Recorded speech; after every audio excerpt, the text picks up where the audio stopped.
Hi everyone, this is a recording and voiceover for PH 532, and I'll be going over and highlighting some of the slides for week 2, which is chapter 3 and chapter 4. Mostly I'll be voiceovering the highlights of chapter 3. About slide 20 to 21, that is where you're going to find week 2 your to-do list for the week. There's also information about a quiz and a quick write-up that I will have you submit before our next class. So again, just going to go over a few highlights and then have you continue to review chapter 3 and 4. So this chapter is program planning models.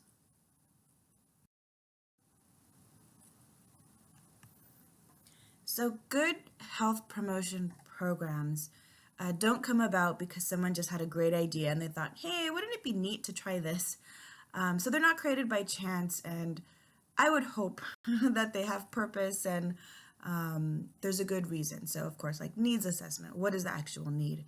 But when we look at planning models, they're great because it serves as structure, as a framework to help us figure out how are we going to actually develop and implement a health promotion program. Now, there are a lot of different models, and what you'll notice is they have very similar sequencing and very similar elements. So you'll often start off with some type of needs assessment. You'll want to develop, implement, and evaluate. So a lot of these elements you can see throughout different models. So it is really great to think about a generalized model for program planning. And again, you'll see a lot of the same elements. What differentiates different planning models may be that they're meant for communities, or they have some other type of nuance or community feedback loop. But at the end of the day, they do go through a very similar sequence and have similar elements. So again, that's why the generalized model for program planning is important to understand at its core.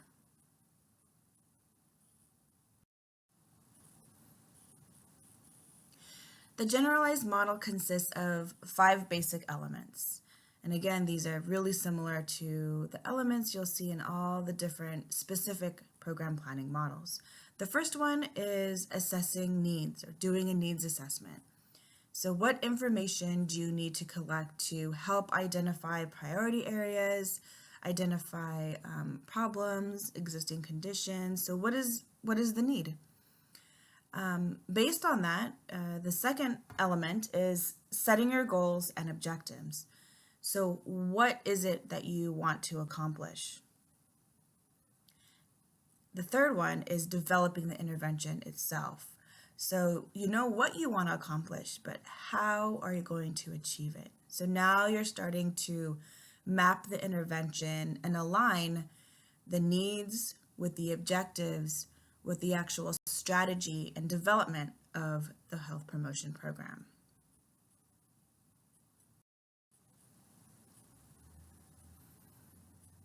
And the next part is the fourth element, which is actually implementing the health promotion program or the intervention. So thinking about your resources and your stakeholders, processes, how are you going to actually put together the intervention and put it into action? And of course, the last step or element is the fifth one, evaluating the results. So you want to know both, was the program implemented as intended? Did the participants even like the program? So what is the actual quality of the program? But you also want to know, did the program work? I'm sure there's plenty of programs that someone could go through that might be rigorous, that they don't like, and maybe it works, but you're not going to get a lot of people wanting to participate in that program. So that's why both quality of the program and the effectiveness are very important when you're doing evaluation. And of course, even before all of these steps, there's always a little bit of pre-planning.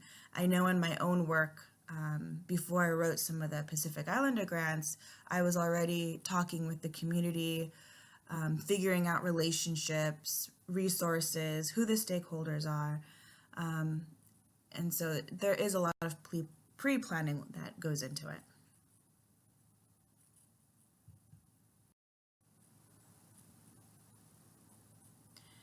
As I mentioned earlier, there are a lot of different types of program planning models. There are new models that emerge all the time and people get really excited about them, or maybe because the CDC is using them or NIH. So there are a lot of different types of models, but again, they all have very similar elements.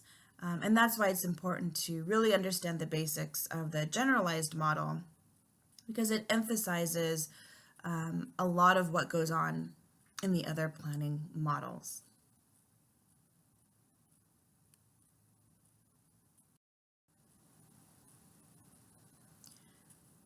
Now you have all of these models in front of you, and you're tasked with trying to decide, okay, which planning model do I use? Of course, there are a few that are more popular or used, especially the precede-proceed model. You'll hear that a lot. But there are nuances that you may want to consider. Is it geared more towards, groups or community-based planning models? There are different types. But when you're trying to decide, how to select, one might be a preference of the stakeholder. Sometimes you'll have grants or funding sources that tell you, please use this planning model in order to explain how you're going to implement this. So there's that.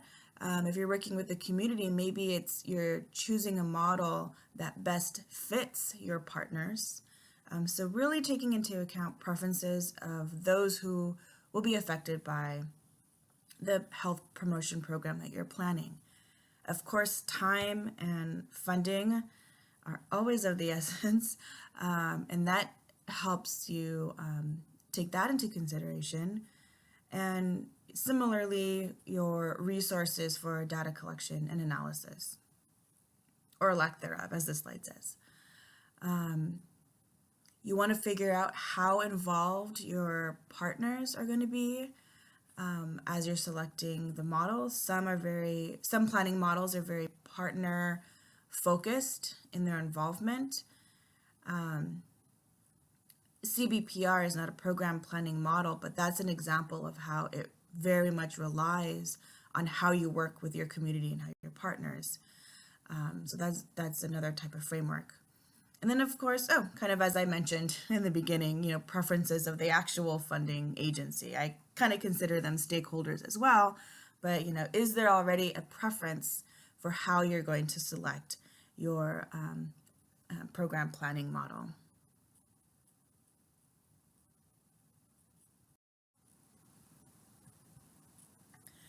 So your job as a program planner is not only to say, this is how we're going to do it, we're going to plan it, implement it, but there are a lot of things that you need to negotiate in relation to how you select. So, what are the wishes of the stakeholders? What types of funding and resources? What's our timeline? So it's really trying to negotiate a lot of these important issues and figure out, how can this be done? Some of the things that you want to consider is fluidity. A lot of the steps in models are sequential. They go in order, and it makes sense. Of course, there's always feedback loops, or sometimes you can, start from the beginning to get more information, but they are very sequential. At the same time, there has to be flexibility. So if you find a model that fits exactly what you want to do as far as putting a health promotion program together, that's wonderful.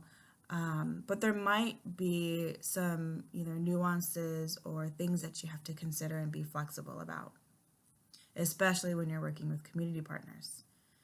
And then, of course, functionality. It's not just putting a health promotion program in and of itself that is the goal, right? It's actually, is this something that is going to improve the health condition or the health behavior that you are targeting. So does it go in a specific order? How can we pay attention to the needs of our stakeholders and be flexible? But also, is this program really going to help change and improve the health conditions or behaviors that you are targeting?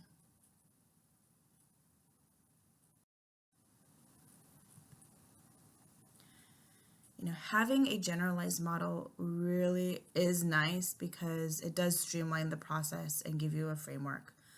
I will also say that it aligns really well with the grant writing process because you do have to propose, what is the need, for example, and then how you're going to evaluate it. So all of these steps pretty much align with the grant writing process, which is what we're going to do in this class. One thing that I did want to note as an aside is the difference between a planning model and a theoretical behavioral, theory. So a behavior theory. Sometimes people confuse those as the same, and they're really not. So a program planning model speaks to how are you going to develop, implement, and evaluate your health promotion program. It really says nothing about, what are some of the factors. I take that back. There's some program planning models that take that into consideration, but it all has to do with strategy. So how are you going to plan, implement, and evaluate? Whereas a behavioral theory really speaks to what you're targeting and the mechanism of influence. So is it attitudes? Is it perceived threat? Is it self-efficacy? What are the constructs or concepts by the time you change it into a conceptual model? What are the concepts that are going to influence the actual change in the condition or the change in behavior? So again, a planning model is really just that. How are you going to plan it, implement it, evaluate it? And a behavioral theory really digs deep into the mechanism of why this is changing. And the two work great side by side because it gives you an idea of how to target your strategies. So I just wanted to make sure that that was really clear that those two are very different. But again, from this slide, the concepts from and elements of a generalized model and the sequencing of it really goes well with the grant writing process itself.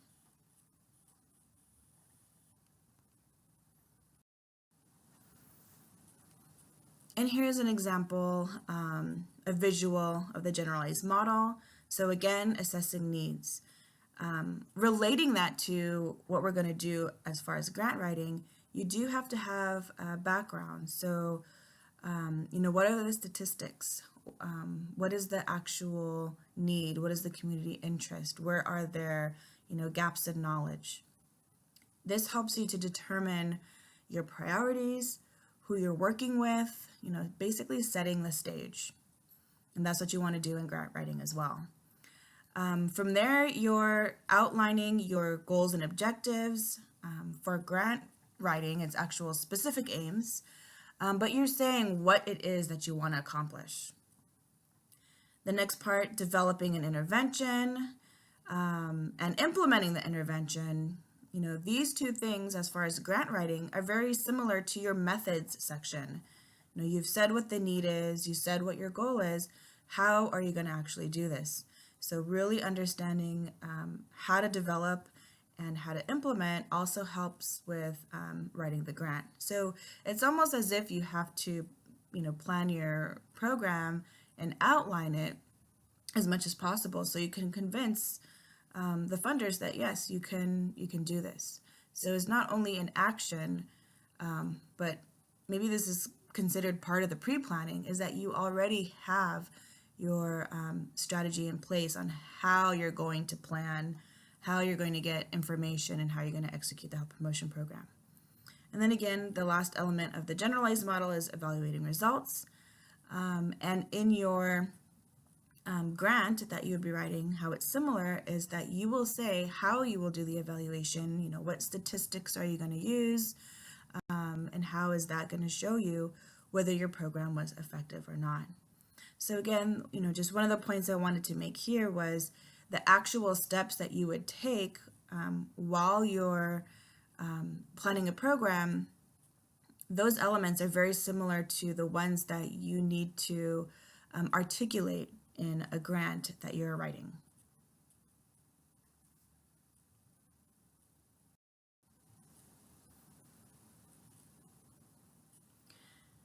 When you're selecting a program model, other things that you might want to consider are, is it a model that is population-based versus maybe individual or community?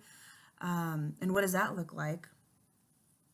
Is it appropriate as far as for population-based, so larger amounts of people, or is the model that you're selecting more appropriate for smaller groups? And of course, we always love to think about the socioecological framework. So what parts of the different levels are you including in your health promotion program? How are you influencing individuals, their social groups and partners, the community, policy? How do all of these levels of influence interact with each other, and how many are you including or can you include in a health promotion program?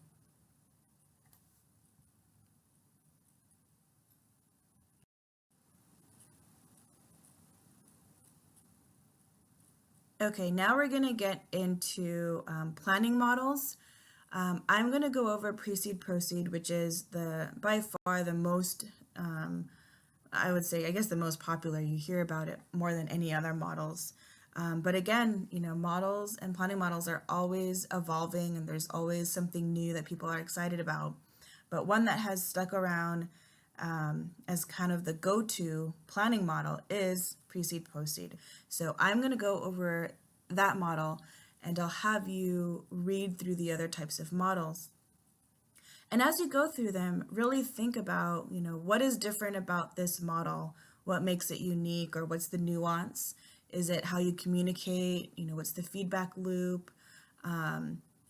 Is it how you position the intervention, how you evaluate it, how you collect information?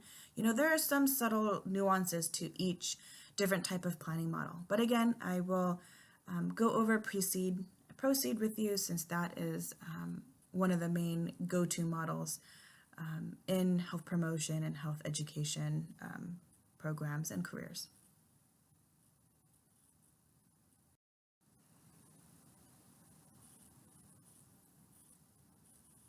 So Precede Proceed, as you can guess, is broken up into two main parts.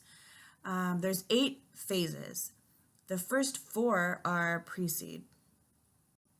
And this is really talking about predisposing, reinforcing, and enabling constructs as a way to assess need.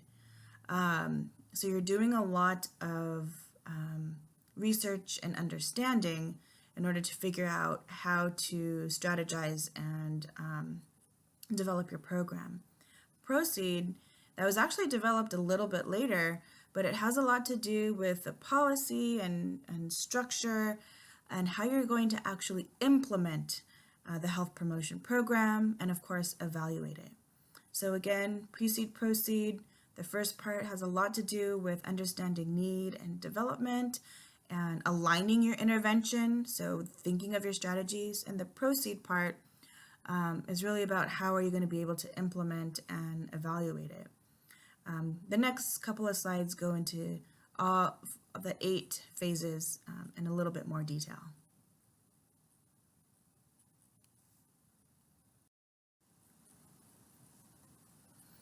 Actually, here's a little bit of a visual of the phases, where you're starting with social assessment, epidemiological assessment, all the way through implementation, evaluation, and what is the overall outcome evaluation of your program. So that's just a visual of the Precede Proceed model. And again, very classic, and is one of the go-to models that many people use in developing their programs.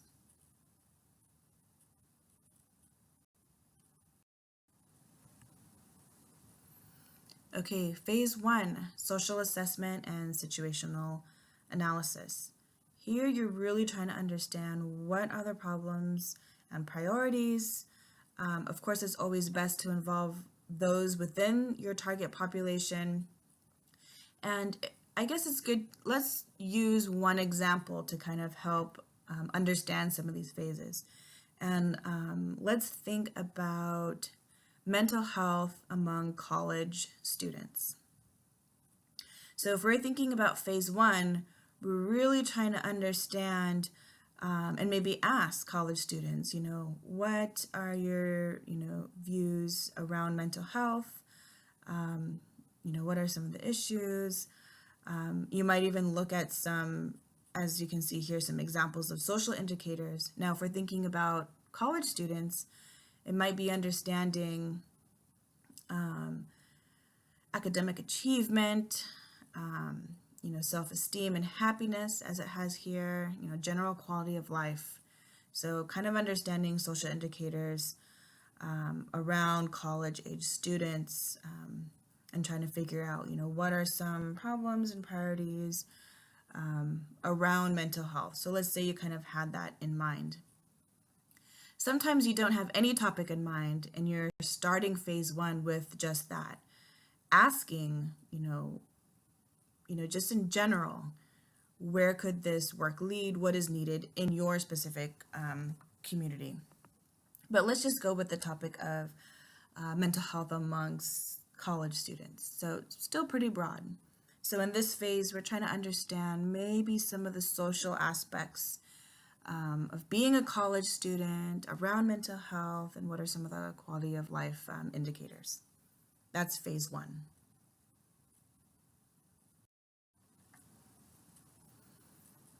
So phase two is to actually identify and rank the problem. This is the epidemiological assessment. So now that you know what's important, especially to the community or the population themselves, well, how do you decide what to tackle? And this is where you can start to look up, okay, we're thinking about mental health. Well, what are the statistics around depression, anxiety, suicidal ideation? And we know there's an actual college health survey that goes around to U.S. Colleges and universities. So that's one, source that you could look to. So this phase, kind of tackling the epidemiology of the health topic helps you identify the target areas. So now I've gone from just mental health in general. Let's say we discovered that depression and anxiety are very high amongst college students. So now we've kind of ranked, let's say, those two as important goals and health problems to tackle, or health conditions. So now we've been able to identify some target areas. Again, this is I would say, kind of the epidemiology phase. That's phase two.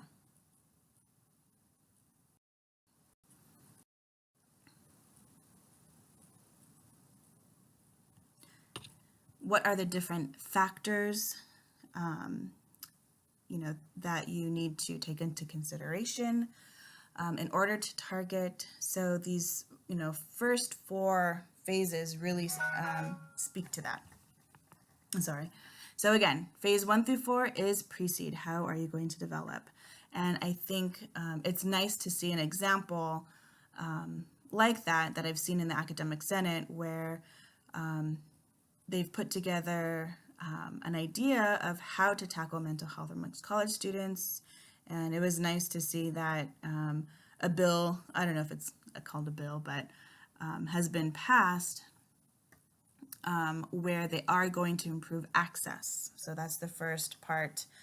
And now I can imagine, now that that has been approved, the next phase of their health promotion, planning would be proceed, which is, how are you going to actually implement it? So now that we have enough counselors, the ratio is good, how are you going to make sure that students are getting the help that they need and accessing the counselors in order to receive that type of help. So that is precede, proceed, and that's one example related to college students that's actually real and actually has been approved by our CSU Senate.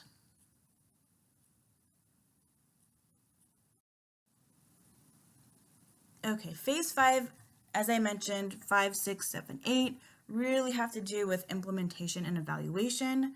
And so this part, a lot of times you kind of go between 4 and 5 and try to really think about, what are the resources and strategies.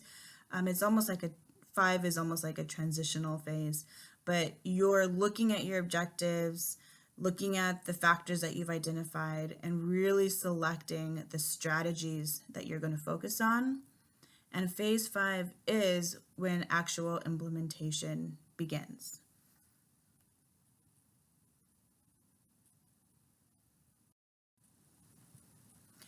Phase 6, 7, and 8 all have to do with evaluation. And we've kind of definitely gone over this as far as in PH 507 when we were, doing research methods. But the first one, process evaluation, if you remember, it's understanding if you implemented the program as intended. So if you plan to have a ratio of, for every 1,500 students, there is one counselor, was that actually achieved? So again, it doesn't say anything about the actual mental health status or anxiety or depression. It's just looking at the program details and structure. So did you implement it as you intended?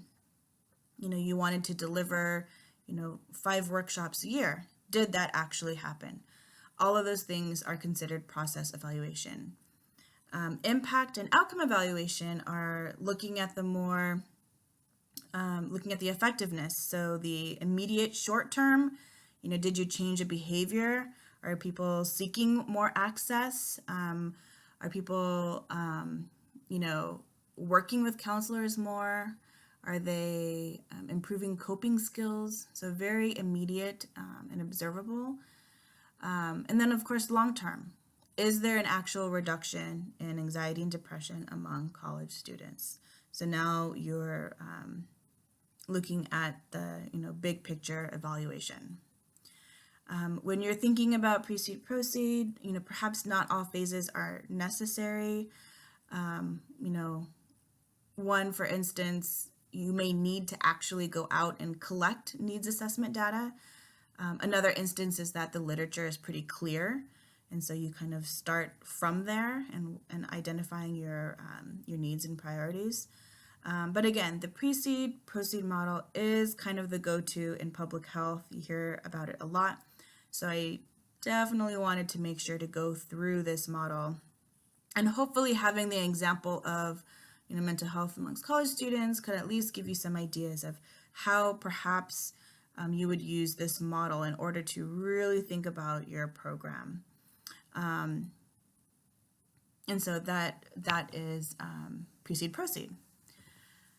Excuse the informal nature of the voiceover, and instead of perfecting it, I just wanted to make sure I went through the slides. And I always like to do my voiceovers as if I am actually in front of the class and teaching anyways. So I think the perfect ones sound kind of boring too, because it sounds a little robotic to me. So excuse, the not so perfect voiceovers, but I hope at least it's really helpful to go over some of the highlights and understanding planning and program models. All right, so we're actually to your to-do list for week 2, and it's probably almost about 30 minutes in, so this is a perfect way to just have a quick lecture and highlight some important things that I want you to consider. But as this says, I do expect that you review all of chapter 3 and 4, the slides, and hopefully you have the book too, and you can go through the book. If you don't have the book, Google is your friend. So if you see, different health program planning models, you can Google them to learn more, but I definitely highly recommend the book. So please read chapter 3 and 4 and review all the slides. The next thing I'm actually going to have you do, since we didn't meet this week, this is what we would have done in class, but I want you to work with your group to develop a specific aims outline.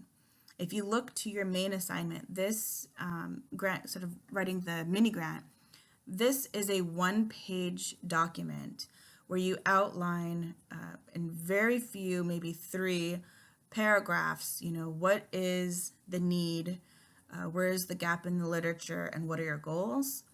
And you're going to do that in one page. I really love specific aims pages because you should be able to get a sense of the whole entire grant application just based off this one page. So I've posted a couple of additional links and tips and tricks on how to write a specific aims page. All I'm expecting is for you and your group to think about how you want to structure it with some main bullet points on main points that you want to establish. Again, kind of look back to the generalized planning model. It is very similar to how you would write a grant. What's the needs? What are the needs? What are some of the factors of influence? Who's your target population? And always remember, the more specific you can be, the better. You don't want to be too broad because you want to make sure you are really tailoring these programs. I also have an example that I've uploaded of one of my own specific aims page. As a note there, it's not for sharing because it's not a program that's funded yet, and a lot of researchers are always protective of their work. But I do want to share an example with you for the purposes of this class, but please only use it for this class and not for any future work or examples, again, outside of this classroom or virtual class. So the third thing I want you to do is submit that outline before next class, next Wednesday, ideally, before 5. And then there is quiz 1, which is actually due the day before class, Tuesday night, September 11th at 11 p.m. And it does cover chapters 1 through 4. You should, with week 1 and this lecture and slides, be able to, study for the quiz and do well. There are 10 questions. So this is your week 2 to-do list. Tackle all of these and you will do well. Next, I'm going to talk a little bit more about the specific aims page just to give you some more detail.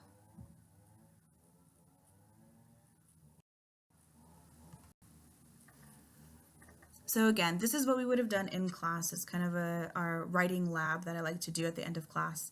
But I want you to outline the specific aims page. It doesn't have to be the full-on actual, writing out all the sentences, but give me a good idea of where you're heading, how you're going to position your work.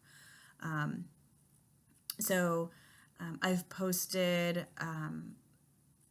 different links that you can look at as a way to help guide you in writing a specific aims page. And then, of course, as I mentioned, I uploaded my own example.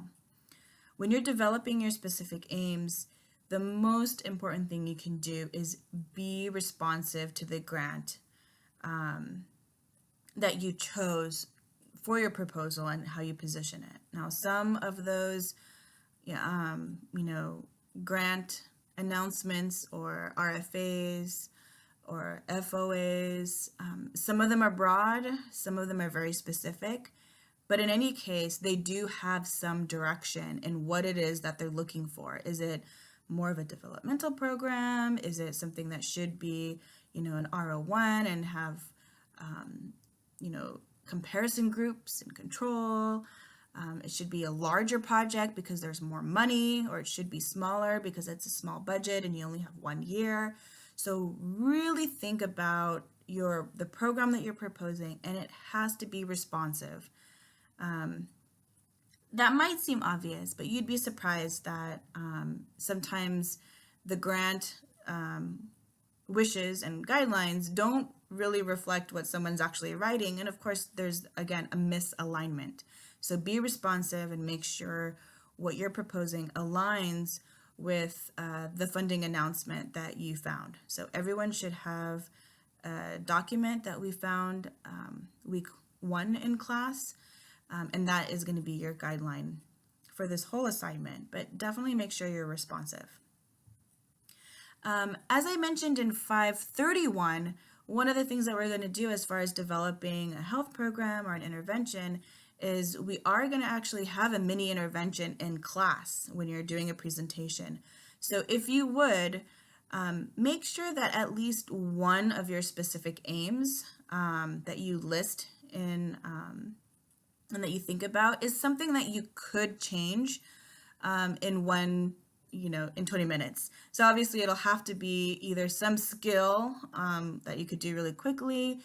More commonly, it'll be knowledge that you can change. So hopefully if you give a little lecture either on statistics or factors that relate to something, that's knowledge. So hopefully that's something you can change. Or maybe it's attitude. So please include at least one specific aim that is something that we will be able to evaluate when you give your presentation and your kind of mini intervention in class. And again, that's something that we're doing in week 5. And I think that is it for as far as my voiceover goes. We went over week 3, some of the highlights, the generalized model. We went over one of the main go-tos, precede, proceed. What I'd like you to do is continue going through the slides, learning about all the different types of models. Chapter 4 dives deeper into needs assessment, and I feel like we've talked a lot about that, especially in our research methods course, so I'll leave that for you to read and review the slides.